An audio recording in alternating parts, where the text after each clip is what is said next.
നമസ്കാരം, Tirurangadi today news അപ്ഡേറ്റിലേക്ക് സ്വാഗതം. വീടിന്റെ മുറ്റം മനോഹരമാക്കാൻ തിരഞ്ഞെടുക്കുന്ന സ്റ്റോൺസ് ഏറ്റവും ക്വാളിറ്റിയുള്ളത് വേണം. ഏറ്റവും അഫോർഡബിൾ പ്രൈസിൽ ഏറ്റവും ബെസ്റ്റ് ഡെസ്റ്റിനേഷനിൽ നിന്നും. ഫ്ലോറിംഗിൽ ഏറ്റവും best Pasco paving and euro tiles.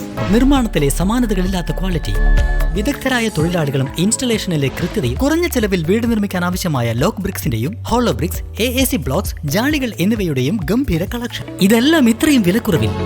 നിങ്ങളുടെ മുറ്റങ്ങൾക്ക് പാസ്കോയുടെ ഉറപ്പ്. പാസ്കോ. വാർത്തകൾ വിശദമായി. ഉന്നത പോലീസ് ഉദ്യോഗസ്ഥർക്കെതിരെ ഉയർന്ന പീഡന പരാതിയിൽ അന്വേഷണം ആവശ്യപ്പെട്ട യൂത്ത് കോൺഗ്രസ് ജില്ലാ കമ്മിറ്റിയുടെ നേതൃത്വത്തിൽ താനൂർ DYSP ഓഫീസിലേക്ക് പ്രതിഷേധ മാർച്ച് നടത്തി. പൊന്നാനി സ്വദേശിയായ വീട്ടമ്മ, മലപ്പുറം മുൻ SP സുജിത് ദാസ്, തിരൂർ മുൻ DYSP VV Benny, Ponnani CI Vinod എന്നിവർക്കെതിരെയാണ് ഗുരുതര ആരോപണം ഉന്നയിച്ചിരിക്കുന്നത്. വീട്ടമ്മ ഉന്നയിച്ച ഗുരുതരമായ ആരോപണങ്ങളിൽ അന്വേഷണം ആവശ്യപ്പെട്ടാണ് യൂത്ത് കോൺഗ്രസ് ജില്ലാ കമ്മിറ്റിയുടെ നേതൃത്വത്തിൽ താനൂർ DYSP ഓഫീസിലേക്ക് പ്രതിഷേധ മാർച്ച് നടത്തിയത്. ബസ് സ്റ്റാൻഡ് പരിസരത്ത് നിന്ന് ആരംഭിച്ച മാർച്ച് താനൂർ DYSP ഓഫീസിന് സമീപം പോലീസ് തടഞ്ഞു.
പ്രതിഷേധ march DCC vice president Shaji Pacheri ഉദ്ഘാടനം ചെയ്തു.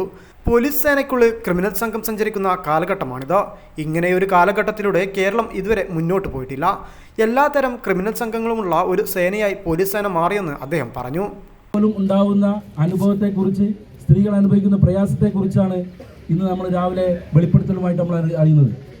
DYSP, SP, CSI ഇങ്ങനെയുള്ള റാങ്ക് ലിസ്റ്റിലുള്ള ആളുകളുടെ രീതിയിലുള്ള വളരെ മോശമായ രീതിയിലുള്ള പ്രസ്താവനകളാണ് ഒരു സ്ത്രീയുടെ ഭാഗത്ത് നിന്ന് കേൾക്കുന്നത്. നമുക്കറിയാം, 2-3 ദിവസങ്ങളായി കേരള സമൂഹം വളരെ ജാഗ്രതയോടു കൂടി ചർച്ച ചെയ്യുകയാണ്. പോലീസ് സേനയ്ക്കകത്ത് വളരെ ക്രിമിനൽ കൂട്ടങ്ങൾ സഞ്ചരിക്കുന്ന ഒരു കാലഘട്ടം. ഇത്രയും കാലം ഈ രീതിയിലുള്ള ഒരു കാലഘട്ടത്തിലൂടെ കേരളം മുന്നോട്ട് പോയിട്ടില്ല. കേരള പോലീസ് സേനയ്ക്കകത്ത് മാഫിയ സംഘങ്ങൾ, മാല പൊട്ടിക്കാർ, അതുപോലെ തന്നെ മരമുറിത്തിൻ്റെ കള്ളക്കടത്തുകാർ, അതുപോലെ തന്നെ മയക്കുമരുന്ന് വേട്ടക്കാർ, എല്ലാ രീതിയിലുള്ള ക്രിമിനലുകളും സഞ്ചരിക്കുന്ന കൂട്ടമായിട്ട് നിൽക്കുന്ന ഒരു സേനയായി മാറിയിരിക്കുന്നു പോലീസ് സേന. ക്രിമിനലുകളാണ് പോലീസിൻ്റെ ഭാഗത്തുള്ളത്. ക്രിമിനലുകളെ അറസ്റ്റ് ചെയ്യാനും സമൂഹത്തിനകത്ത് സംരക്ഷണം നൽകാനും ജനങ്ങൾക്ക് ജീവനും സ്വത്തിനും സംരക്ഷണം നൽകേണ്ട പോലീസ് സേനയ്ക്കകത്ത് തന്നെ മാഫിയ സംഘങ്ങൾ കൂട്ടമായിട്ട് നിൽക്കുന്നു. സിനിമയ്ക്കകത്താണ് നമ്മൾ പവർ ഗ്രൂപ്പ് എന്ന് കേട്ടിട്ടുള്ളത്. എന്നാൽ പോലീസിനകത്ത്, മലപ്പുറത്തിനകത്ത് സുജിത് ദാസിന്റെ നേതൃത്വത്തിലുള്ള പവർ ഗ്രൂപ്പ് പ്രവർത്തിച്ചു എന്നതിന്റെ തെളിവാണ് നമ്മൾ ഓരോ ദിവസമായിട്ട് കേട്ടുകൊണ്ടിരിക്കുന്നത്. ഈ വിഷയങ്ങളെല്ലാം യൂത്ത് കോൺഗ്രസ് മുന്നേ സമരം നടത്തി ഈ കാര്യങ്ങളൊക്കെ പറഞ്ഞതാണ്. സുജിത് ദാസിന്റെ വൈവിട്ട ഇടപാടുകൾ, RSSന്റെ അജണ്ട നടപ്പിലാക്കിക്കൊണ്ടുള്ള സുജിത് ദാസിന്റെ ഇടപാടുകൾ യൂത്ത് കോൺഗ്രസ് മുന്നേ പ്രസ്താവിച്ചതാണ്, പ്രതിപക്ഷം മുന്നേ പറഞ്ഞതാണ്. ഇവിടെ നമുക്കറിയാം, താനൂരിനകത്ത് ഞങ്ങളൊക്കെ ഏറെ പ്രയാസപ്പെട്ട 22 ജീവൻ പൊലിഞ്ഞ താനൂർ ബോട്ട് അപകടം. ആ ബോട്ട് അപകടത്തിന്റെ ഭാഗമായിട്ട് ആ ബോട്ട് അപകടത്തിന്റെ ഉത്തരവാദികൾക്ക് എല്ലാ സൗകര്യം ചെയ്തു കൊടുത്ത ആളുകളാണ് ഇവിടുത്തെ പോലീസ് സ്റ്റേഷനിലെ ആളുകൾ. അതുപോലെ തന്നെയാണ് താനൂരിലെ താമിർ ജിഫിന്റെ കൊലപാതകം. പരപ്പനങ്ങാടി ഉള്ളണം ഭാഗത്ത് നിന്ന് അറസ്റ്റ് ചെയ്ത താമിർ ജിഫിനെ താനൂരെത്തിച്ച് താനൂരിനകത്ത് കൊല ചെയ്യപ്പെടേണ്ടി വന്ന സാഹചര്യം നമുക്കറിയാം. താനൂരിന്റെ പേര് താനൂരിന്റെ പേര് വളരെ മോശമായ രീതിയിലേക്ക് ചിത്രീകരിക്കുന്ന താനൂരിന്റെ പോലീസ് സേനയ്ക്ക് ഇതൊരു അടുത്ത മറുപടിയാണ്. ഈ രീതിയിലാണ് താനൂരിന്റെ പോലീസ് മുന്നോട്ട് പോകുന്നതെങ്കിൽ യൂത്ത് കോൺഗ്രസിന് സമരം ഈ രീതിയിലാവില്ല എന്നുള്ളത് ഞാൻ ആദ്യമായിട്ട് സൂചിപ്പിക്കാം. കാരണം ഈ രീതിയിലാവില്ല എന്ന് പറയാൻ കാരണം ഇതിനേക്കാളും മറു രീതിയിലുള്ള സമരം നടത്തിയ സംഘടനയാണ്, പ്രസ്ഥാനമാണ് യൂത്ത് കോൺഗ്രസ്. അത് സമരത്തിന് മുന്നിൽ പേടിയില്ലാതെ നിന്നതിന്റെ തെളിവാണ്. ഇന്നലെ പോലീസ് തച്ചൊതിച്ചപ്പോൾ പോലും യൂത്ത് കോൺഗ്രസിന്റെ സംസ്ഥാന അധ്യക്ഷനും വൈസ് പ്രസിഡന്റ് അടക്കം ആ സമരത്തിൽ നിന്ന് പിന്മാറാതെ, പോലീസിന്റെ ലാത്തി ചാർജ് ഏറ്റുവാങ്ങിയിട്ടും സമരത്തിൽ നിന്ന് പിന്മാറാതെ സെക്രട്ടേറിയറ്റിന് മുന്നിൽ സമരം ചെയ്തത് നമുക്കറിയാം. മലപ്പുറം കളക്ടറേറ്റിന് മുന്നിലായാലും സെക്രട്ടേറിയറ്റിന് മുന്നിലായാലും ന്യായമായ വിഷയങ്ങളിൽ വളരെ ശക്തമായ പോലീസ് ചാർജിനെ അതിജീവിച്ചുകൊണ്ട് സമരം ചെയ്ത പ്രസ്ഥാനമാണ് യൂത്ത് കോൺഗ്രസ്. ആ യൂത്ത് കോൺഗ്രസിന്റെ സമരം ഈ രീതിയിലാവൂല എന്ന് മാത്രമാണ് എനിക്ക് സൂചിപ്പിക്കാനുള്ളത്. യൂത്ത് കോൺഗ്രസ് ജില്ലാ പ്രസിഡന്റ് ഹാരിസ് മുതൂർ ചടങ്ങിന് അധ്യക്ഷത വഹിച്ചു. ഉമ്മർ അലി കാരേക്കാട്, സഫീർ ജാൻ പാണ്ടിക്കാട്, നാസിൽ പൂവിൽ, ജില്ലാ ഭാരവാഹികളായ രാഹുൽ ജീനാഥ്, റാഷിദ് ചോല, റമീസ് കോയിക്കൽ, TP അസ്ദാഫ്, നിസാർ കല്ലിക്കൽ, ദിനേശ് പുല്ലാണിക്കാട്ട് തുടങ്ങിയവർ ചടങ്ങിൽ സംസാരിച്ചു. News bureau, Tanur.